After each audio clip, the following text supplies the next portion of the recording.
ചോറ്റാനിക്കര ദേവീക്ഷേത്രത്തിൽ മകം തൊഴൽ 10,000-കണക്കിന് ഭക്തരാണ് ദർശനത്തിനായി ചോറ്റാനിക്കര ക്ഷേത്രത്തിലെത്തിയത്.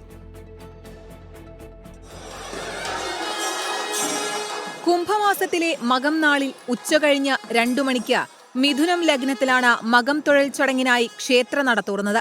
ദേവിയെ ദർശിക്കാൻ ലക്ഷക്കണക്കിന് ഭക്തരാണ് ഇത്തവണയും രാവിലെ മുതലെത്തിയത്. ചോറ്റാനിക്കര അമ്മയെ പറ്റി നമ്മൾ പറയേണ്ട കാര്യമില്ല, നമ്മുടെ എല്ലാവരുടെയും അമ്മയാണ് അല്ലേ.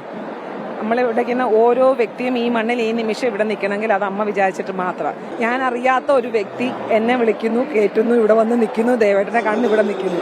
1 മണിയോടുകൂടി ക്ഷേത്രനട അടച്ചു. തുടർന്ന് 2 മണിക്ക് സർവാഭരണ വിഭൂഷിതയായി നെയ്തിരി വിളക്കുകളുടെ ശോഭയിൽ ഭക്തർക്ക് ദേവീ ദർശനം.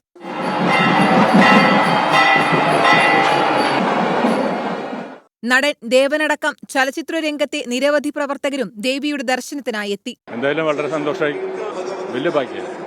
അമ്മയുടെ കൂടെ ചെറുപ്പം മുതലേ വന്നതാ. നമുക്ക് ഓർമ്മ വെച്ച കാലം മുതൽ ഇവിടെ ചോറ്റാനിക്കര വരാറുണ്ട്. അത് അമ്മയാണ് അതിന്റെ ഇപ്പോഴും ഈ ഭക്തി എന്നിൽ ഉണ്ടാക്കിയത് എന്റെ അമ്മയാണ്. ദർശന നിർവൃതി നേടാൻ തമിഴ്നാട്ടിൽ നിന്നും നടി ഷക്കീലയുടെ മകൾ സാക്ഷി അടക്കമുള്ളവരും ചോറ്റാനിക്കര നടയിലെത്തി.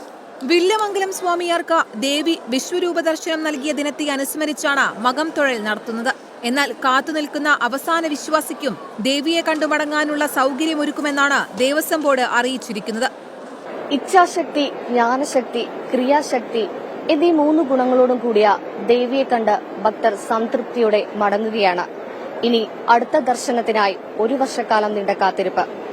ചോറ്റാനിക്കര സന്നിധിയിൽ നിന്നും ക്യാമറമാൻ നിഖിലിനൊപ്പം സൂര്യശ്രീ, 24 കൊച്ചി.